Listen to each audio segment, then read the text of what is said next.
This is Physics Unit 4 on page 9. So we're looking at some common misconceptions based on physics and correct answers. So question 1, if we asked non-physics students some questions about circular motion and then asked you being the physics expert, here would be your response. So why do I lean to the right when I turn my car to the left? So the incorrect answer A, and this is with no physics background.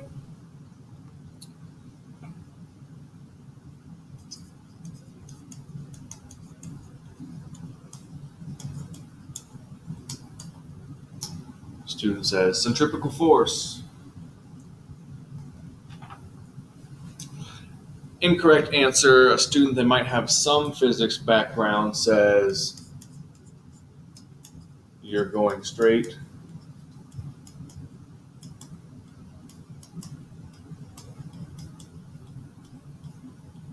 You lean out. Net force. Or you're at rest relative to the seat.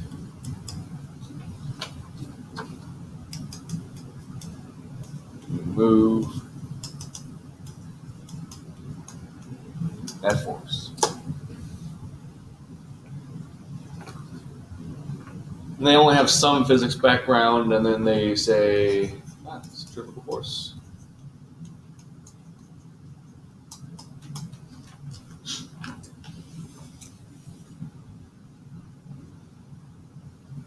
Then the physics expert walks up, that would be you.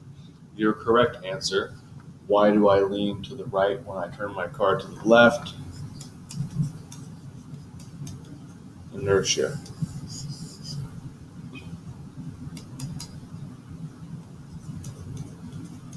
You are trying to stay in uniform motion.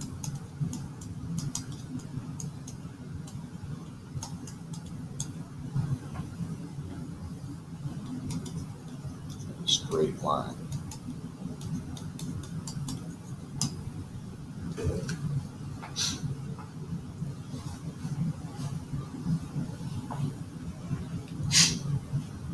So why is answer 2 not correct? So you're going straight and you lean out. Net force. Why is it not correct? And the answer is Newton's laws don't work in an accelerated frame of reference.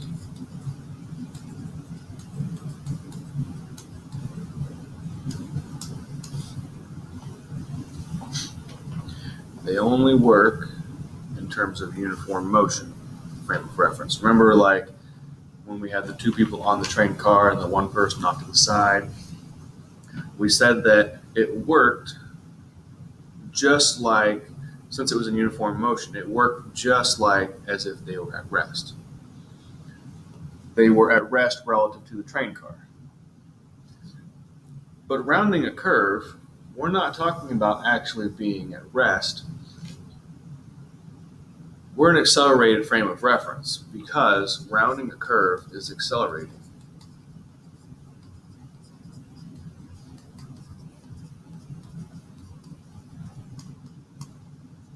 So the relative motion argument doesn't work. The net force idea, it doesn't work. We're rounding a curve, so we're accelerating.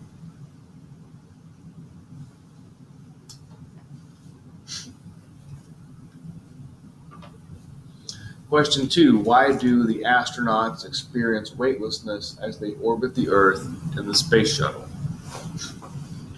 Incorrect. A. This is the student with no physics experience. It says there is no gravity in space.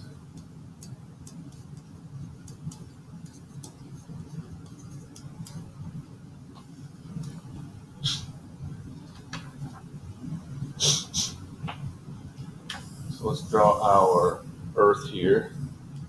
Here's the space shuttle, and it is in orbit.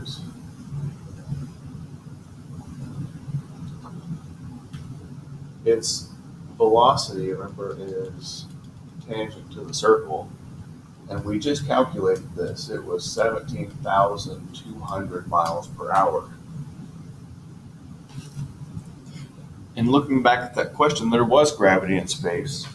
The gravity at the space shuttle, 200 miles above the Earth's surface, G was 8.76 meters per second squared. Your correct answer, the astronauts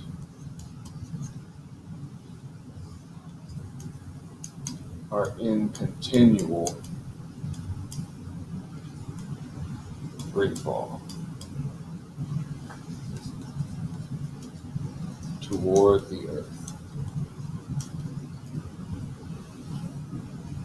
They're constantly falling towards the Earth. So they're going, and if it slowed down, it would finally fall. It's their inertia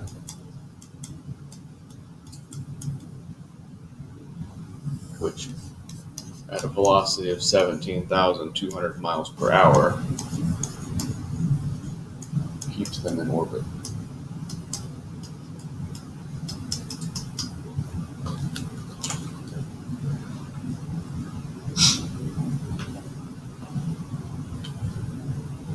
Question 3, if the Earth and Moon are pulling on each other, why don't they come crashing together? Incorrect answer A, this is the student with no physics background, says, or some physics background, the forces cancel since they are equal and opposite.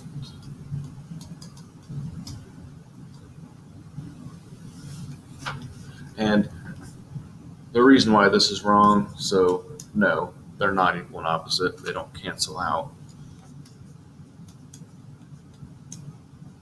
These forces are on different objects. We don't cancel two forces. We can't add two forces.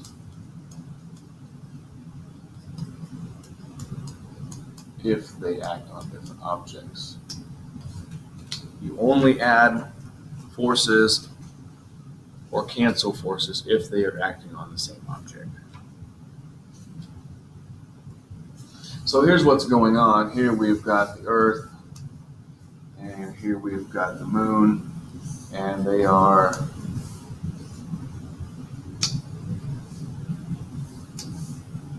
acting on each other.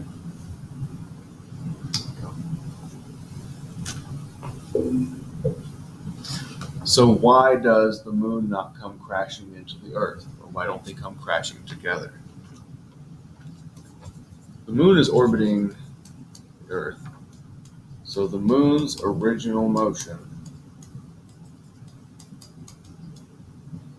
remember inertia, keeps it in orbit. The Moon's inertia keeps it in orbit. Its speed and distance from the Earth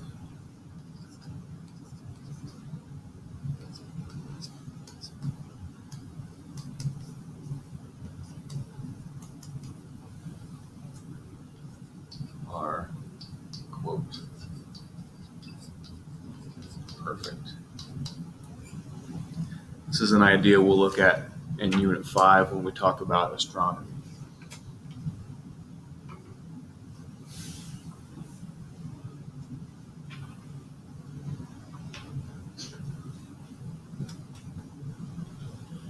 Question 4, if the Earth is spinning, why don't we fly off? Do some calculations for a 70 kilogram person at the equator. How much centripetal force is needed to keep this person going in a circle? How much inward force is available? So let's draw a picture. So here's the Earth, and here's the equator, and let's use the radius of 4,000 miles. Here's the person standing at the equator.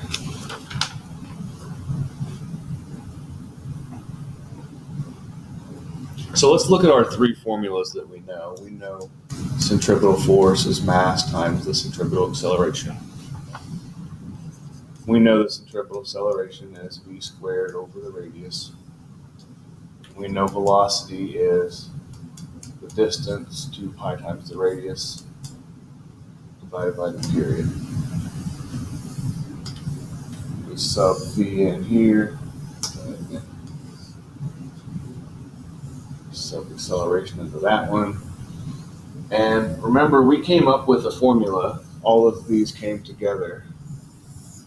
A formula that is not on your formula sheets on the test, but if you memorize this formula, it's very helpful. Centripetal force equals 4 times pi squared times the radius times the mass divided by the period squared. So we plug in some numbers here. 4 pi squared, the radius is 4,000 miles. And let's change that to meters.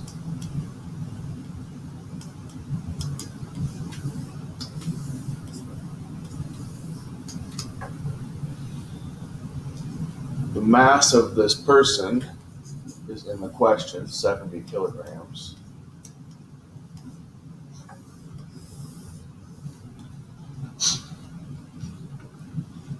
The period of the Earth's rotation is 24 hours. In physics, we use meters, kilograms, we use seconds. Let's change this to seconds.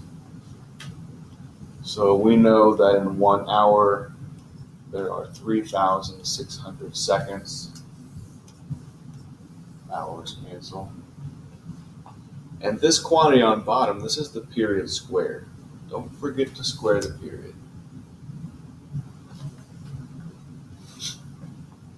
So when we put this all into the calculator, we get a centripetal force of 2.38 newtons.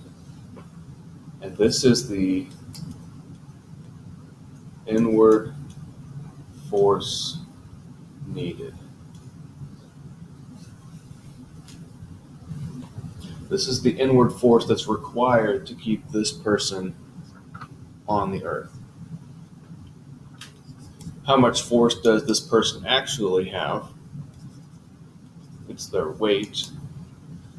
So their mass times the acceleration of gravity, which is 700 newtons. This is the inward force available.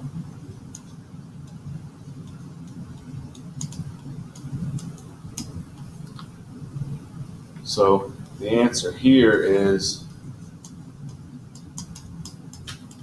we will not fly off.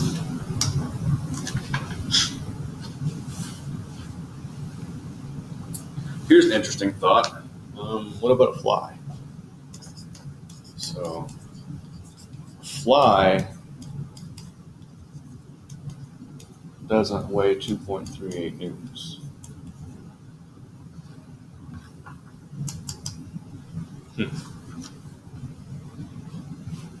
Is that why a fly can fly off of the surface?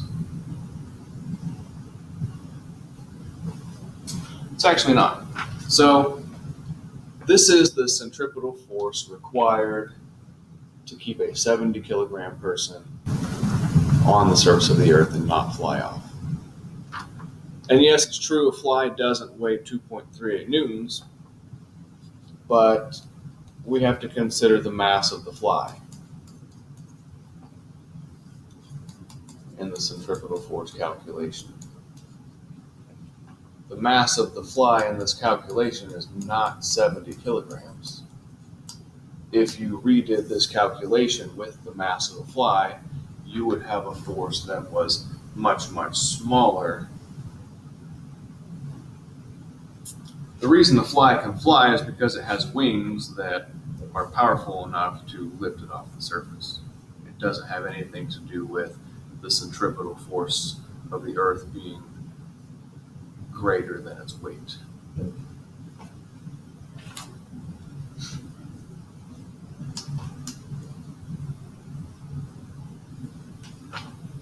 Question 5. Some carnivals feature a drum ride that rotates with people standing on the floor of the drum. After the drum rotates for a while, the floor drops away. How do they keep people from falling? Incorrect answer A says centrifugal force. You'll notice that centrifugal force has never been the right answer to anything in this unit. Let me draw you a picture of what this might look like. So here's the drum, inside of it. So here is the person, and they're on the floor, but then the floor drops away. Answer, friction.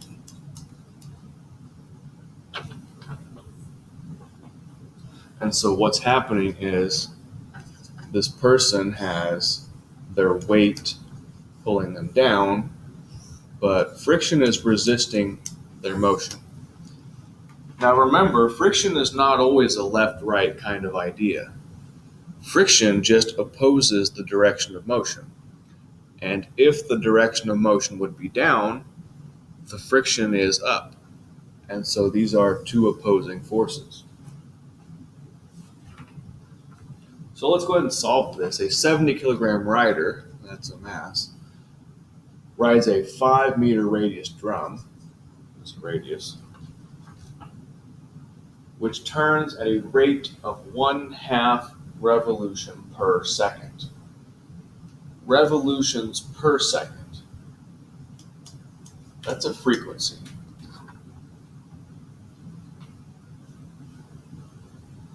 Calculate the centripetal force acting on the rider to cause him to travel in a circle. So centripetal force, that is Fc. And here's our basic formula for the centripetal force. And remember, like last time, we have other formulas that we know. We know the acceleration is v squared over r. We know that velocity is 2 pi r over the period, or 2 pi r times the frequency, because the frequency is 1 over t. And we can combine these.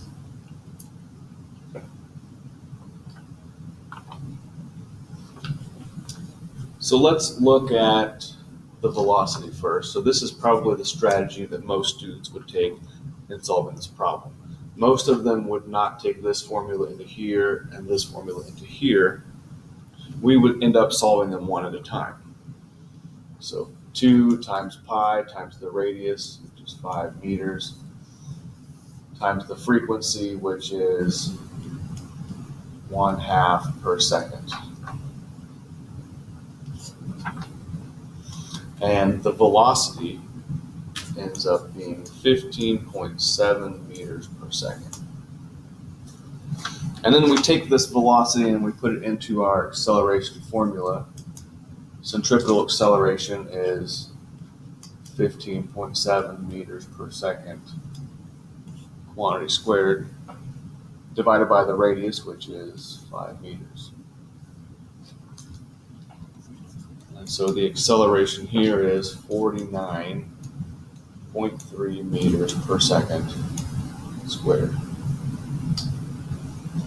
And then we take our acceleration and put it into our centripetal force. We know the mass of the rider is 70 kilograms. We know the acceleration, 49.3 meters per second squared.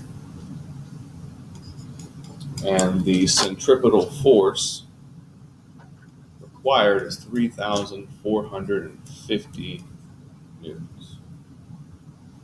This is the amount of centripetal force.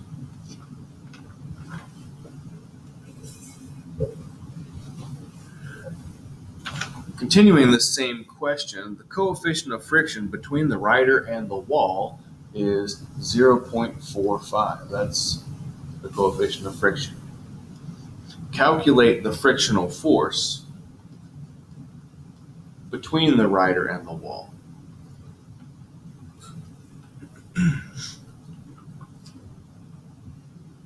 So first off, let's think about the downward force. The downward force is gravity. This is the force that is trying to pull this rider to the ground, and it is mass times the acceleration of gravity. This is the weight. The weight of this rider is 700 newtons.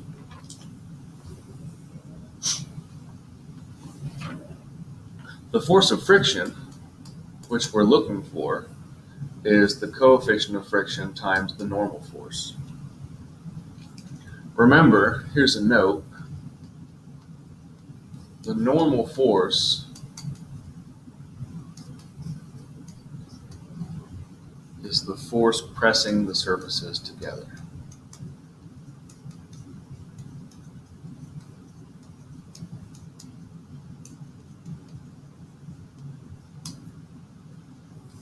Put that in the box here. The normal force is the force that presses the surfaces together. So when we talk about an object on a shelf, yes, gravity is down and the normal force is up. On a ramp, the normal force was the force perpendicular to the surface of the ramp. If it's between a rider and the wall, the normal force is the force pressing against the wall. So the force of friction is the coefficient times the normal force. The normal force in this situation is the centripetal force. This is the force that is keeping the rider moving in a circle. Coefficient of friction is 0.45. Centripetal force was 3,450 newtons.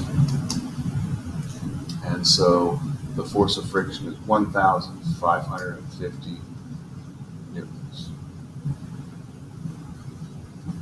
Will the rider stick to the wall or will he fall?